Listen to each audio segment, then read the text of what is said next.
Are you hungry? I know I am. And today we're gonna craft up a yummy hamburger out of felt. This is a very low sew project. There's a lot of gluing and cutting, so you can whip it up and be ready for lunch in time.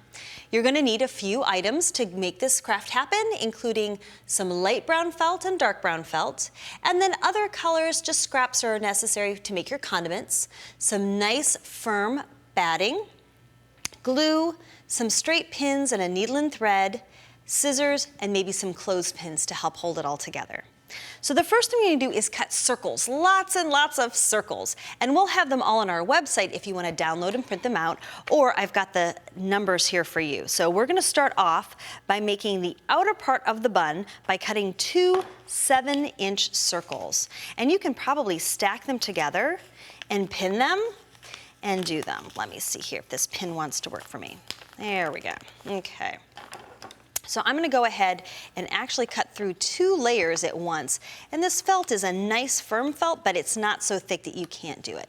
And don't worry if your edges are a little ragged, that's okay too, because this is gonna be on the inside of the project and you won't even see them.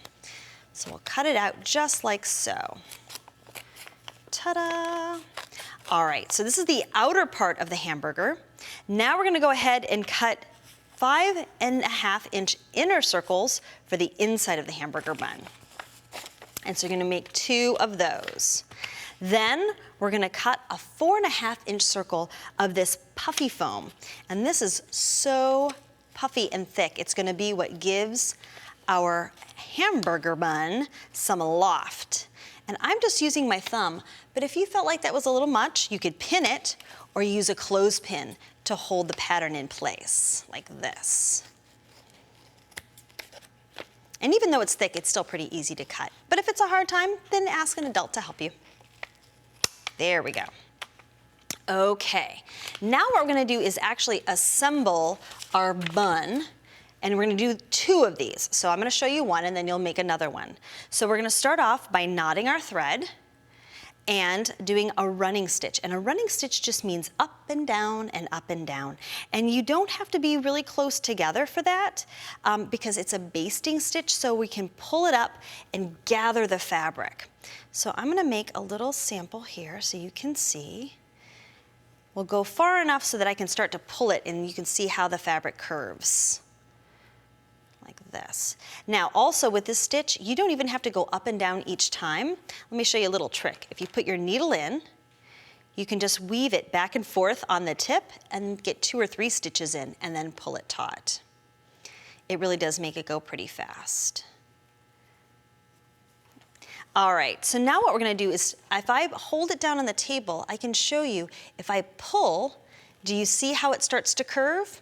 So you're gonna go all the way around and tie a knot so that you've got your little bowl here, which is for your bun, and then we're gonna pop in the foam and then add some glue and your white part on top. So here we're gonna glue this like so, and then we're gonna kind of just tuck it in here to make the bun, like this. So that way, you know, the inside of the bun is white and the outside of the bun is all toasty. So when you're done, you're gonna have 2 pieces of bun that look like this. Now we have to make the patty. So here's a big circle, a small circle, a small circle, and one more big circle on top.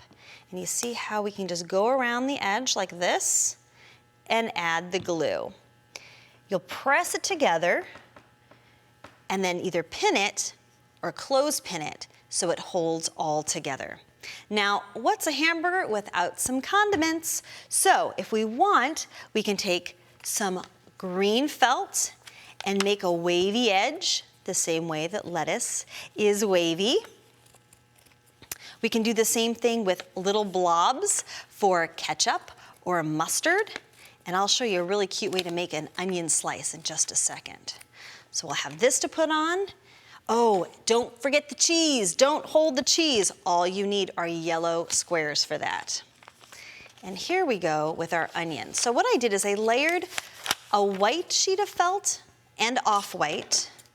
And what we're gonna do is cut them both at the same time in a spiral fashion, which just means you kind of hold it in the middle and cut around and around and around. And now you've got some onion slices to go on your hamburger. Let's take a look at our finished one and we'll take a peek at all of the toppings on this one. So here's your bun, here's some wavy ketchup, here's your ring of onion, lettuce, and cheese. But wait, no mayo? If you really wanted to be fancy, you could also make little dots of embroidery floss for sesame seeds on your bun.